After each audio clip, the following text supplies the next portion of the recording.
Je reconnais maintenant le député des Îles-de-la-Madeleine. On vous écoute. Merci, Madame la Présidente. Nouvelle journée, nouvelle panne pour SACLIC, nouveau fiasco numérique ou informatique pour ce gouvernement. Nouveau problème, surtout pour les citoyens du Québec puis les clients de la SAC qui n'ont pas de service, encore une fois, aujourd'hui. Les serveurs de Microsoft plantent, le service de la SAC plante au grand complet. Fidèle à son habitude, j'imagine que le gouvernement va nous dire que ce n'est pas de sa faute, va peut-être dire qu'il a été berné. Bref, il va se décharger de sa responsabilité. En fait, on espère que non, parce qu'on a des questions à lui poser. On ne parle pas d'un simple courriel qui ne rentre pas ou d'un ordinateur qui est défectueux. On parle de l'échec d'un système au grand complet, supposé rendre la vie plus facile aux clients de la SAC et aux Québécois en général. Même les services en personne, les rendez-vous sont annulés à cause de cette panne informatique. Mais c'est correct, la CAQ nous dit que les données personnelles sont protégées. On n'est pas rassuré, Madame la Présidente. Ma question au ministre de la Cybersécurité, quel est le plan de contingence de la SAC? La réponse du ministre de la Cybersécurité et du Numérique. Merci, Madame la Présidente. Tout bris de service, Madame la Présidente, c'est une situation qui est inacceptable.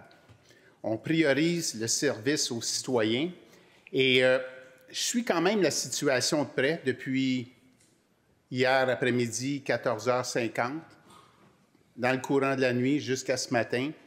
Je suis la situation, je pose les questions au niveau des plans de contingence, mais je veux quand même préciser, Madame la Présidente, parce que le député des Îles-de-la-Madeleine a quand même donné l'information, que ce n'est pas la solution SACLIC, la problématique. La solution SACLIC, Madame la Présidente, elle est hébergée sur un serveur qui s'appelle Azure, propriété de Microsoft.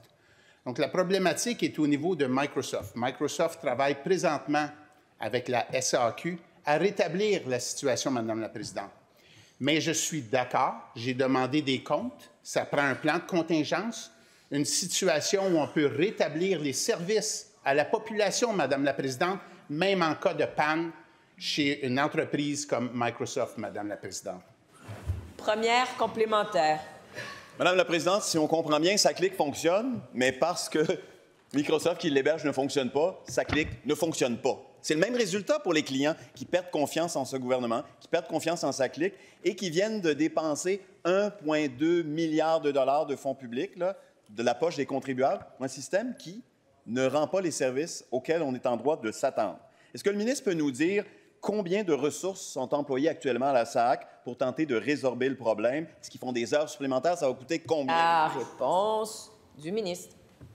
Madame la Présidente, je n'ai pas les données précises en termes de ressources, mais je veux quand même dire aux collègues que la société d'aujourd'hui fonctionne beaucoup avec les solutions de Microsoft. Vous pouvez vous imaginer que toutes les applications que vous utilisez aujourd'hui sont sur Microsoft. Et puis, au niveau de la SAC, ce n'est pas uniquement une problématique au niveau de la solution SACLIC, c'est aussi une problématique au niveau des applications de Microsoft. Donc, Madame la Présidente, notre gouvernement travaille aussi sur un plan de contingence. On travaille sur une approche souveraineté numérique, Madame la Présidente, pour trouver des solutions dans le futur et des alternatives de façon à ne plus jamais avoir de bris de service comme on voit aujourd'hui, Madame la Présidente. Deuxième complémentaire. Madame la Présidente, la responsabilité ministérielle ne s'arrête pas au contrat qu'il a signé avec Microsoft. Il est responsable de ces relations contractuelles-là qui engagent l'État. Et le ministre nous a dit tout à l'heure que Microsoft est en contrôle de la situation. Le ministre ne semble pas en contrôle de la situation. Les informations sont vagues et nébuleuses. Les Québécois s'attendent à mieux. Ils s'attendent surtout à ce que les services soient rétablis. Est-ce qu'il peut nous dire quand les services vont être rétablis? Est-ce qu'il peut nous dire si on sera compensé pour l'absence de service pendant ces jours? Réponse du ministre. Madame la Présidente, je suis en contrôle de la situation. Même pendant la période de questions, je suis capable de suivre au niveau du rétablissement du service de Microsoft. Comme je disais précédemment, Madame la Présidente, il y a des enjeux de souveraineté numérique. On est après faire l'inventaire des différentes solutions qui sont hébergées au niveau des serveurs, que ce soit Amazon Web Services, que ce soit Microsoft Azure. Madame la Présidente, c'est une situation qui me préoccupe.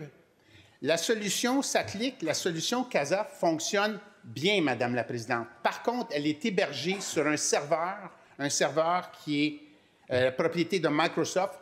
On regarde des solutions alternatives pour ne plus jamais avoir de bris de service dans les prochains mois, Madame la Présidente.